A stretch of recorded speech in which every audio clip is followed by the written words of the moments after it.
दोस्तों classical math में आपका स्वागत है।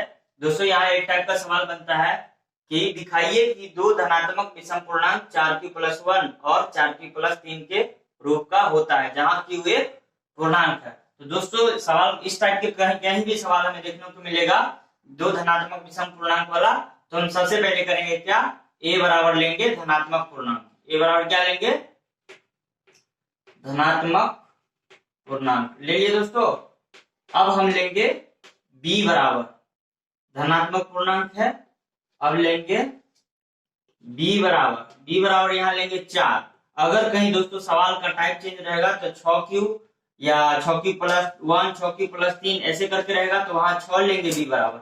यहाँ हमें दोस्तों 4q+1 के फॉर्म में दिखाना है तो b बराबर हम लेंगे 4। यहाँ लेट कर लेते हैं, क्या कर लेते हैं, मान लेते हैं। b बराबर कितना, 4। तो दोस्तों b बराबर 4 अगर ले लिए तो अब हमें यहाँ r बराबर लिखना होगा कि r बराबर क्या होगा। r का जो संभावित मान होगा वो 0 1 2 3, ये होगा क्या, संभावित मान होगा। ये r का मान जो होगा वो 0 1 2 3 ये संभावित होगा, मतलब संभावित। तो संभावित, ठीक है। ऐसा क्यों होगा दोस्तों, 0 से 3 तक ही क्यों, 0 से 5 क्यों नहीं, 8 क्यों नहीं, 10 क्यों नहीं। तो ये ऐसा इसलिए कि अगर हम किसी भी संख्या को 4 से भाग देते हैं तो उसका जो है रिमाइंडर वो 3 तक ही होता है। आप करके देखना दोस्तों कि अगर 4 को किसी भी संख्या से भाग दोगे तो उसका रिमाइंडर जो है एटलीस्ट मतलब ज्यादा से ज्यादा 3 तक ही खत्म होगा, 3 से ज्यादा उसका रिमाइंडर नहीं बचेगा, ये नियम कहता है दोस्तों। तो चलिए b बराबर हम 4 मान लिए, a बराबर मान लिए क्या, यह एक धनात्मक पूर्णांक है। अब हम क्या करेंगे, यूक्लिड पर में यहाँ पे लगाएंगे, यहाँ लगाएंगे यूक्लिड प्रमेयिका से, यूक्लिड प्रमेयिका से। अब हम दिखाएंगे क्या कि यूक्लिड प्रमेयिका मेरा क्या है दोस्तों, a बराबर bq+r। तो हम क्या करते हैं, यहां हम करते हैं bq, जब r बराबर 0 एक बार लेंगे, r बराबर एक बार क्या 1 लेंगे, r बराबर एक बार 2, r बराबर एक बार 3। तो चलिए दोस्तों हम लेके देखते हैं।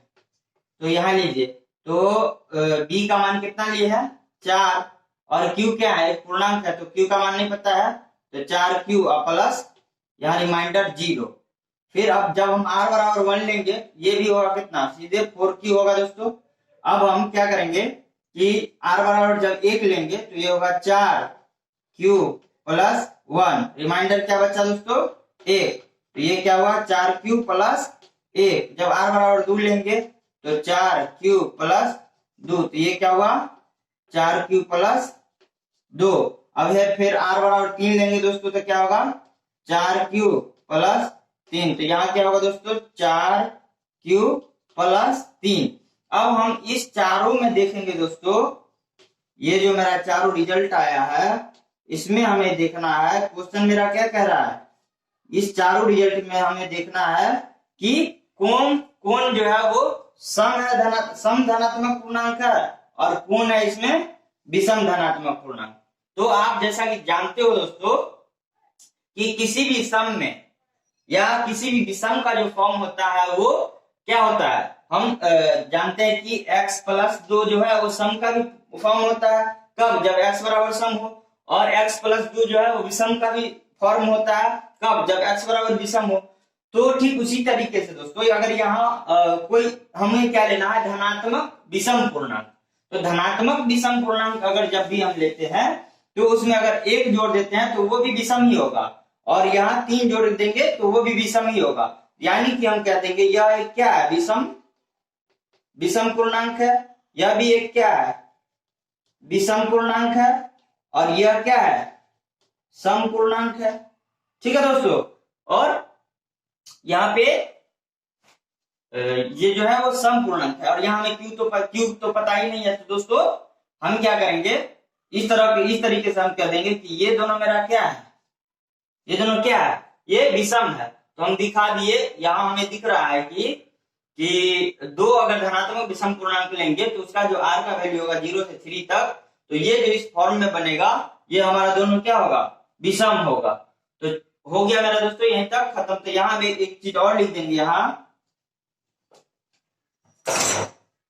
सम है, यानी कि q का वैल्यू अगर यहाँ कुछ भी कोई भी संख्या लेते हैं तो जब उसमें 1 जोड़ेंगे तो वो विषम संख्या आएगा और उसमें 2 जोड़ेंगे तो सम संख्या आएगा। तो इस तरह से हम कह सकते हैं अतः a बराबर क्या है, a बराबर 4q + 1 और 4q + 3 जो है वह एक विषम पूर्णांक है। 4q + 3 एक विषम पूर्णांक है। प्रूफ।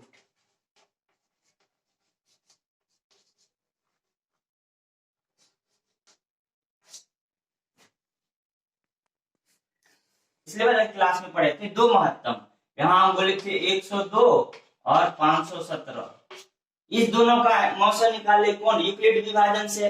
लेकिन अब हमें कह देगा कि इसमें एक और डिजिट बढ़ा देगा कि हमें कहेगा 404, मतलब ये 3 जो है वो क्या करेगा, 3 टर्म दे देगा। अभी तक तो हम 2 ही टर्म का बना रहे थे, अब हमें 3 टर्म दे देगा कि तीनों टर्म का हमें मौसा निकालिए।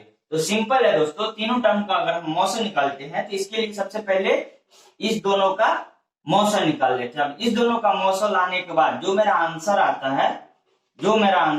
है उसको फिर इसके साथ, यानी कि ये मेरा आंसर और फिर 404, फिर इस दोनों का क्या करते हैं मौसा निकाल के जो आता है वो मेरा फाइनल आंसर आता है।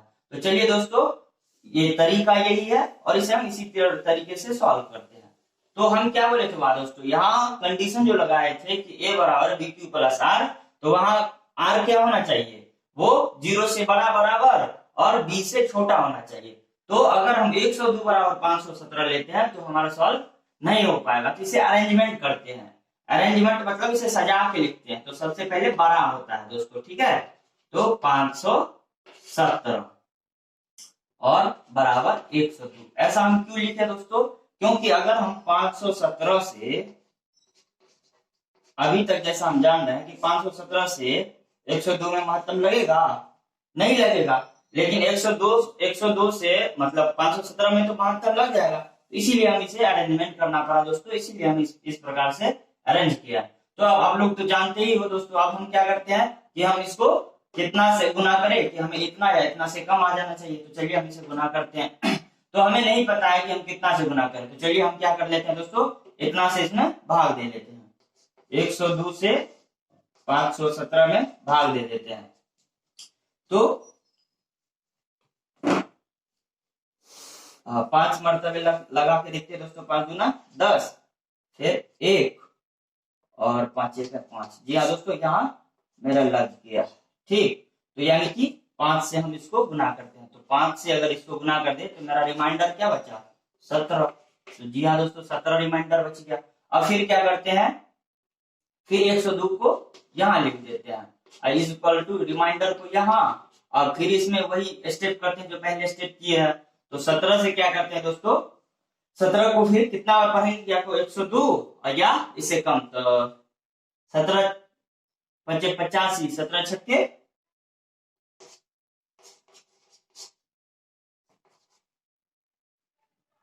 छक्के 102 आ रहा है मेरा दोस्तों।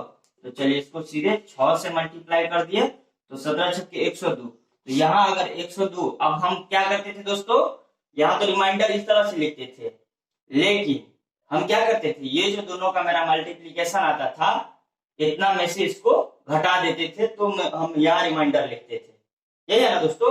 तो ठीक इसी तरह से हम यहाँ जो 17 छक्के 102 आया है, 102 में से 102 अगर घटा दिए तो हमें रिमाइंडर क्या बचा, 0। और यही तो हमें देखना पड़ता है कि जब तक हमें रिमाइंडर 0 नहीं आ जाए तब तक हम क्या करते रहते हैं, इसे डिसॉल्व करते रहते हैं, इसे सॉल्व करते रहते हैं। तो अब मेरा रिमाइंडर जब 0 आ गया तो मेरा मौसा क्या होगा, तो मौसा होगा जिस भी क्या कहते हैं, यहाँ जैसे भाज्य भाजक और भागफल का नाम सुना है ना दोस्तों आप। तो अगर जैसे कि 17 से यहाँ a बराबर bq + r है, तो b यहाँ जो है मेरा वो क्या है,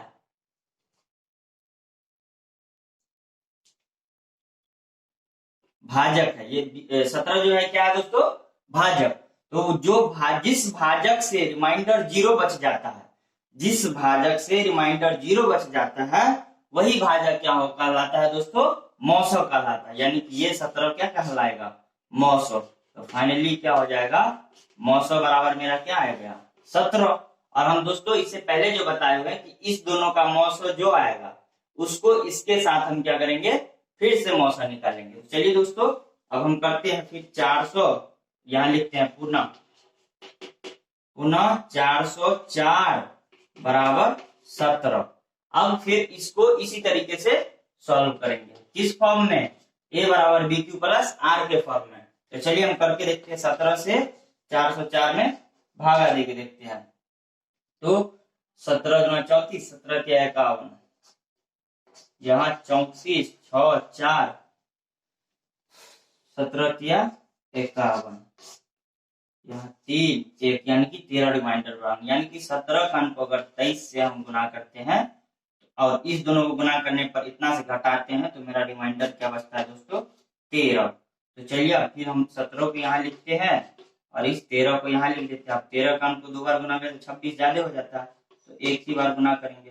तो यहाँ पे फिर रिमाइंडर क्या बचेगा, 17 में से 13 घट गया तो 4। फिर यहाँ 13, इस 13 को यहाँ लिख देंगे, इस 4 को यहाँ, 4 किया 12, यहाँ 1, फिर इस 4 को यहाँ लिखेंगे, इस 1 को यहाँ, 1 को अगर 4 से मल्टीप्लाई करेंगे तो 4, और 4 में से 4 घटाएंगे, 4 में से 4 घटाएंगे तो 0, तो मेरा रिमाइंडर क्या आया, 0। तो यहाँ भाजक क्या है, 1 अगर आया, 1 को अगर 4 से गुना करके हमें रिमाइंडर क्या आया, 0, तो इसका मौसम फाइनली क्या होगा, फाइनल मौसम क्या होगा, वो होगा मेरा 1। तो जी हाँ दोस्तों, अभी तक हम 2 टर्म वाला मौसम तो आसानी से निकाल लेते थे, यहाँ तक जैसे आ जाता था। अगर इसमें 3 टर्म दे दिया रहेगा तब हम कैसे मौसम निकालेंगे, तब मौसम निकालने के लिए क्या करते हैं, इस दोनों का पहले मौसम निकाल लेते हैं और इसके बाद इस दोनों का जो मौसम आता है, जो आंसर आता है, उसको इसके साथ मौसम निकाल लेते हैं। लास्ट में जो फाइनल मौसम आता है वही मेरा आंसर हो जाता है। तो चलिए दोस्तों ये दूसरा टाइप भी हम आज सीख गए। अब इसमें कुछ, अब इस क्वेश्चन में इस टाइप के हमेशा कभी भी पूछेगा तो दोस्तों मौसम के ही टाइप का क्वेश्चन पूछेगा, भले इसमें टाइप थोड़ा सा ट्विस्ट कर दे, थोड़ा सा चेंज कर दे, वो अलग सी बात है। जैसे कि हमें कभी पूछ देगा कि एक बर्तन या एक पात्र का जो है, एक नहीं, 2 पात्र में क्या होता है, एगो में है 225, एगो में है पात्र में 225 तथा यहाँ 455 या 425 कहिए या 420, कुछ भी कहिए, ये इतना है, इतना लीटर पानी है या इतना लीटर पानी है।